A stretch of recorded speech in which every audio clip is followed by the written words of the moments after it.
आज भी आप दारू पीकर आ गई हो। कभी सोचा है तुम्हारी इस हरकत का प्रिया पर क्या असर पड़ता होगा, उसे कितना बुरा लगता होगा? लेकिन नहीं, तुम्हें इससे क्या फर्क पड़ता है? तुम्हें तो केवल एक ही चीज से फर्क पड़ता है और वो है दारू। उसके आगे तो तुम्हें कुछ दिखता ही नहीं है।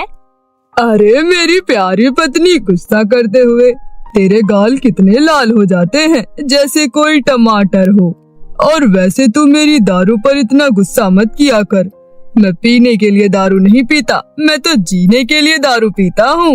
लेकिन तू समझती ही नहीं, तू तो बस दारू को अपनी सौतन समझती है। पीकर आए हो तो मुंह से बकवास ही निकलेगा।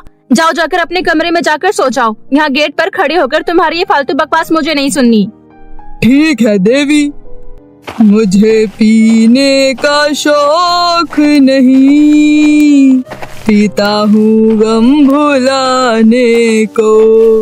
मुझे पीने का शौक नहीं, पीता हूँ गम भुलाने को।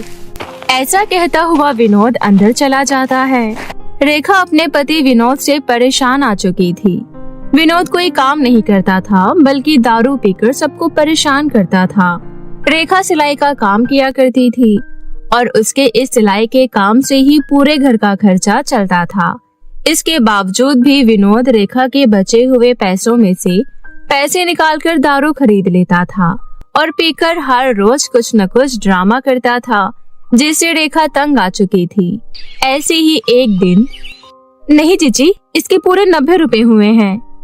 देख रेखा, मैं तुझे 50 रुपए ही दूंगी। जीजी, आपको भी पता है गांव में बाकी सारे टेलर एक सूट सिलने का 150 रुपए लेते हैं। मैं तो फिर भी आपसे केवल 90 रुपए ही ले रही हूँ। इसके बाद भी आप ऐसा कह रही हैं?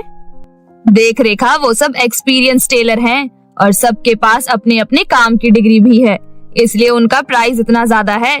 लेकिन तू तो इधर उधर से सिलाई सीखी हुई है और ठीक ठाक सूट ही सिलती है। इसके बावजूद भी मैं तुझसे सूट सिलवा रही हूँ ताकि तेरे कुछ पैसे बन जाएं। लेकिन तू मुझसे ही जबान लड़ा रही है। अगर ऐसा करेगी तो अगली बार से तेरे पास सूट सिलाई नहीं करवाऊंगी। ऐसी बात नहीं है जीजी, मैं कोई जवान नहीं लड़ा रही। पर चलो छोड़ो, आप 50 रुपए ही दे दो। रेखा के साथ ऐसा ही होता था, क्योंकि रेखा बहुत ज्यादा भोली थी। इसलिए हर कोई ऊंची आवाज में बात करके और इधर उधर की बात बनाकर उससे काम निकलवा लिया करता था।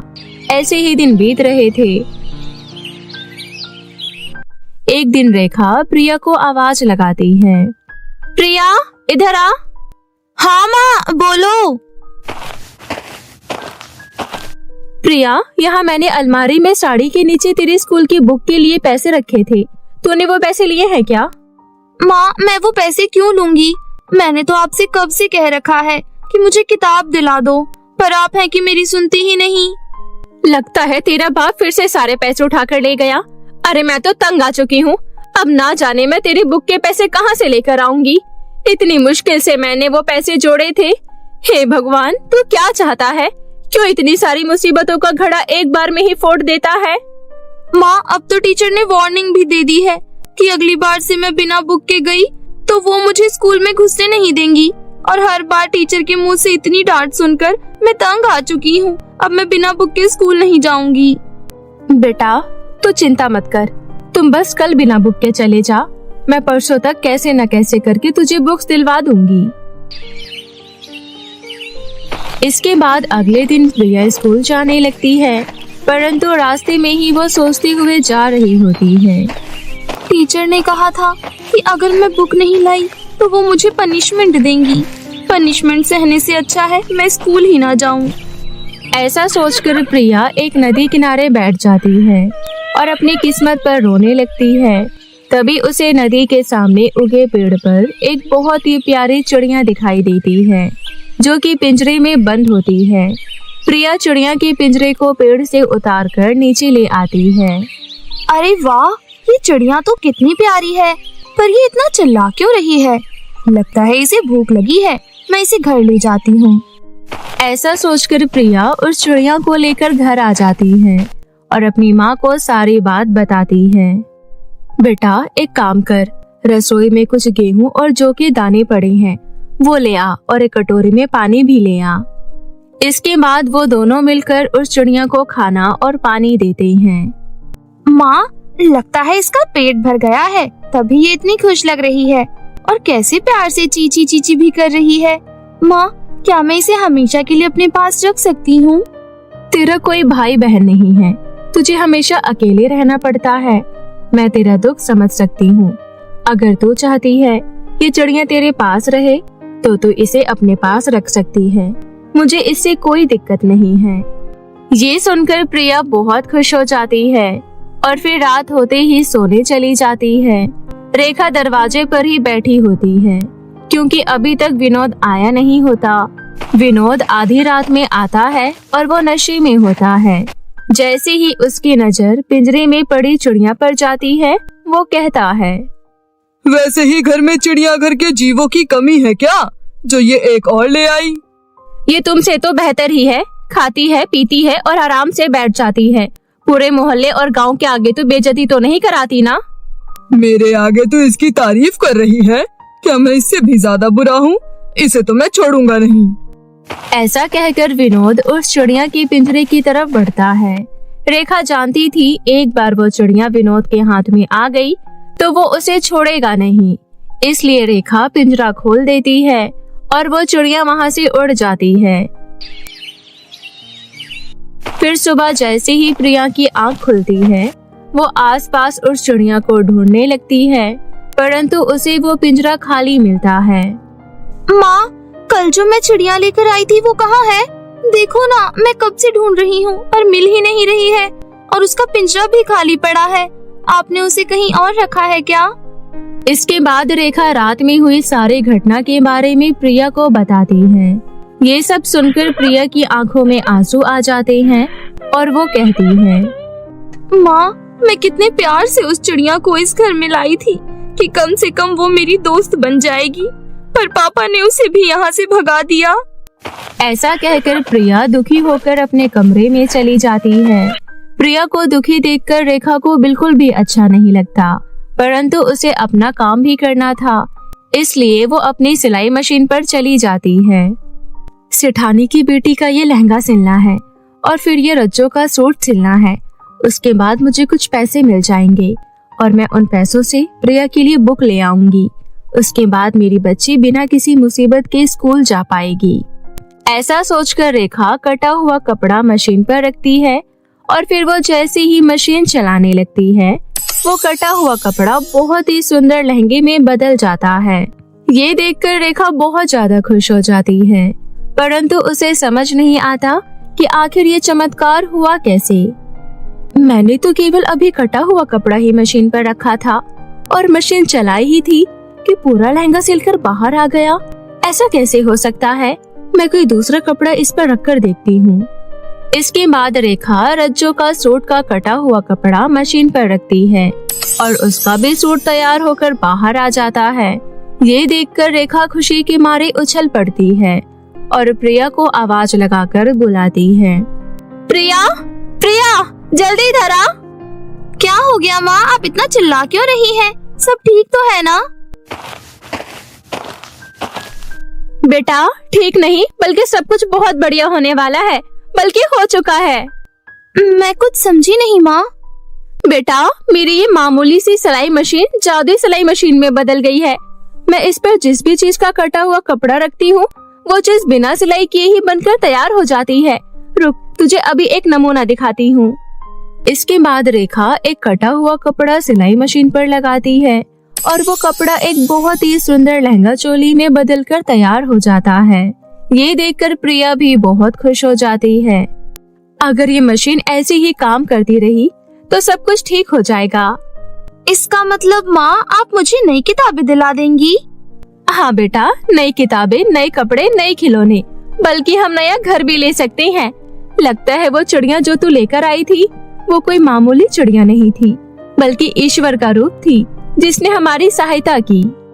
हाँ माँ, आप बिल्कुल सही कह रही हो। यहाँ दूसरी ओर वो चिड़िया उड़कर एक साधु के पास जाती है और इंसानी रूप में बदल जाती है। क्या तुमने उस ईमानदार इंसान की मदद की? जी महात्मा, एक छोटी बच्ची मुझे अपने घर ले गई थी। ये एक बहुत ही पुण्य आत्मा थी और उसकी माँ भी बिल्कुल ऐसी ही थी। इसलिए मैंने उसकी माँ की सिलाई मशीन को जादुई बना दिया। अब उन लोगों को किसी चीज की कमी नहीं होगी और उन जैसे ईमानदार लोगों के जीवन में अब खुशियाँ होंगी।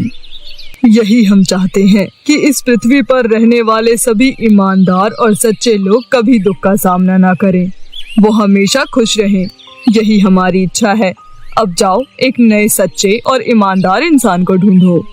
इसके बाद वो इंसान वापस से चिड़िया में बदलकर उड़ जाती है। यहाँ रेखा उस जादुई लहंगा सिलाई मशीन की मदद से कई सारे लहंगे सिल लेती है और उन्हें बाजार में अच्छे दामों पर बेच देती है। धीरे धीरे करके उसके लहंगे पूरे गांव में प्रसिद्ध हो जाते हैं और उनकी आर्थिक स्थिति ठीक होने लग जाती है। तभी प्रिया के दिमाग में ख्याल आता है और वो अपनी माँ से कहती है, माँ, धीरे धीरे सब ठीक हो रहा है, लेकिन पापा अभी भी ऐसी हालत में हैं। क्या हम पापा को नशा मुक्ति केंद्र भेज सकते हैं? अब तो हमारे पास इतने पैसे भी हैं। तू छोटी है, लेकिन तेरी सोच सच में बहुत ही आगे की है।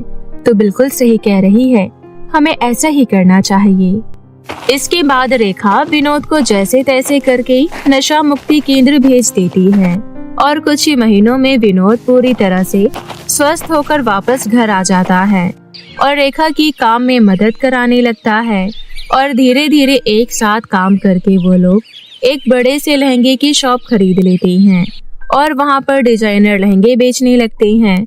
अब उनके पास किसी भी चीज की कमी नहीं रहती। घर, गाड़ी, बंगला, रेखा सब कुछ खरीद लेती है, परंतु वो अपनी जड़ें नहीं छोड़ती। वो सिलाई करती रहती है और साथ ही साथ वो गरीबों की भी मदद करती रहती है। प्रिया बेटा, आज अमावस का पहला दिन है। आज हमें गरीबों को कपड़े दान करने जाना है। जल्दी से नहाकर तैयार हो जा। हाँ माँ, मुझे अच्छे से याद है, इसलिए मैंने अपने ढेर सारे कपड़े निकाल कर रख दिए हैं जो मुझे दान करने हैं। हाँ, प्रिया ने मुझे भी याद दिला दिया था, इसलिए मैंने भी अपने ना पहनने वाले कपड़े निकाल कर रख दिए हैं और साथ ही साथ दुकान में काफी टाइम से रखे कपड़े जो नहीं बिक रहे थे उन्हें भी ले लिया है, ताकि जिनके पास कपड़े नहीं है वो इन्हें पहन सकें। चलिए ठीक है, जल्दी करिए, वो लोग हमारा इंतजार कर रहे होंगे। इसके बाद वो लोग एक छोटी सी झुग्गी में जाते हैं और वहाँ सभी लोगों को कपड़े बांटते हैं और सबकी दुआएं लेते हैं और इसी तरह एक खुशहाल जीवन जीने लगते हैं। कानपुर के किसी गांव में ईशिता और उसकी छोटी बहन जिया अपने चाचा चाची के साथ रहती थी। चाची नीलम की खुद की भी एक बेटी प्रियांशी थी। ईशिता और जिया के मम्मी पापा की मौत एक बहुत बड़े रोड एक्सीडेंट में हो जाती है, इसलिए उस दिन के बाद से ईशिता अपनी बहन के साथ अपने चाचा चाची के घर में ही रहती थी। नीलम और उसकी बेटी प्रियांशी दोनों मिलकर ईशिता और जिया पर बहुत अत्याचार करती थी। ऐसे ही सब कुछ चल रहा होता है। एक दिन ईशिता को बहुत बुखार हो जाता है। तब नीलम वहाँ आती है और कहती है, अरे ऐसी क्या बात हो गई जो दोनों बहनें सुबह से आराम कर रही है? घर का काम कौन करेगा? चाची जी, ईशिता दीदी को बहुत तेज बुखार है, इसलिए दीदी आज कोई काम नहीं कर पाएगी। चुप कर, मुझे पता है ये सब काम ना करने के बहाने हैं। चुपचाप दोनों काम करने चली जाओ, वरना मैं तुम दोनों को घर से धक्के मार कर निकाल दूंगी। आप हमसे इतना बुरा व्यवहार क्यों करती हो चाची? चुप कर और जाकर बर्तन और कपड़े धो। इतना कहकर नीलम वहाँ से चली जाती है। ईशिता जिया से कहती है, जिया, चाची जी और उनकी बेटी बहुत घमंडी है, इसलिए उनसे कभी भी अच्छाई की उम्मीद मत करना। हाँ दीदी, आप बिल्कुल ठीक कह रही हो। इतना कहकर जिया कपड़े और बर्तन धोने चली जाती है। वहीं दूसरी तरफ नीलम अपनी बेटी के साथ बैठकर शॉपिंग की बातें कर रही होती है। प्रियांशी अपनी माँ से कहती है, मम्मी, मैंने इंस्टाग्राम पर एक बहुत अच्छे ब्रांड की मेकअप किट देखी है, मुझे वो खरीदना है। मैंने देखा उस मेकअप किट पर बहुत सारे लोगों ने अच्छे अच्छे कमेंट किए थे। ठीक है बेटा, मैं तुम्हारे लिए कल ही वो वाली मेकअप किट लेकर आ जाऊंगी। इसके बाद दोनों माँ बेटी जाकर खाना खाने लगती हैं। थोड़ी देर बाद खाना खाने के बाद दोनों जाकर सो जाते हैं। अगले दिन नीलम प्रियांशी के लिए ब्रांडेड मेकअप किट लेकर आ जाती हैं। अपनी पसंद की मेकअप किट देखकर प्रियांशी बहुत ज्यादा खुश हो जाती हैं। तभी वहाँ जिया आ जाती हैं और बोलती हैं, अरे वाह, ये मेकअप किट तो कितना अच्छा है। मैं भी कभी यही वाली मेकअप किट जरूर खरीदूंगी। वैसे तो तू इतनी बदसूरत है कि तुझे सच में मेकअप किट यूज करने की सख्त जरूरत है, लेकिन तेरे पास पैसे हैं भी ऐसी ब्रांडेड मेकअप किट खरीदने के लिए। उसके बाद दोनों माँ बेटी हंसने लगती हैं। प्रियांशी की बातें जिया के दिल पर लग जाती हैं और वो बहुत दुखी हो जाती हैं। उदास होकर जिया वहाँ से चली जाती है। ऐसे ही कुछ दिन निकल जाते हैं। एक दिन प्रियांशी अपने दोस्त के साथ बाहर तैयार होकर घूमने जा रही थी। तभी प्रियांशी अपने दोस्त से कहती है, अनन्या, मैं अपनी ब्रांडेड मेकअप किट लेकर चलती हूँ, वहाँ सबको दिखाऊंगी। मुझे पता है इतनी महंगी और सुंदर मेकअप किट किसी के पास नहीं होगी। हाँ, ले ले। उसके बाद प्रियांशी अपनी मेकअप किट को ले लेती है और अपनी सहेली के साथ बाहर घूमने जाती है। थोड़ी देर बाद चलते चलते अचानक प्रियांशी गिर जाती है और उसकी मेकअप किट टूट जाती है। मेकअप किट के टूट जाने के बाद प्रियांशी बहुत डर जाती है और बोलती है, अनन्या, देख मैं कैसे गिर गई और मेरी इतनी महंगी ब्रांडेड मेकअप किट टूट गई। ये मेरे साथ क्या हो गया? अरे तू परेशान मत हो, तू इतनी अमीर है, फिर से ले लियो। इतना कहकर अनन्या प्रियांशी को तसल्ली देने लगती है। बहुत देर तक समझाने के बाद भी प्रियांशी नहीं समझती और रोने लगती है। मेकअप किट टूट जाने की वजह से प्रियांशी लगातार रोती है। अगर मम्मी को पता चला कि मैंने इतनी महंगी मेकअप किट तोड़ दी है तो वो मुझे बहुत डांट लगाएंगी। अरे यार, तू चिंता मत कर, मेरे पास एक बहुत अच्छा आइडिया है। मैं जैसे जैसे बोलूँगी तू बिल्कुल वैसा वैसा ही करियो। कैसा आइडिया? जल्दी जल्दी बता, मुझे बहुत डर लग रहा है। तू सारा इल्जाम जिया पर डाल दे कि उसी ने तेरी मेकअप किट चुराई है।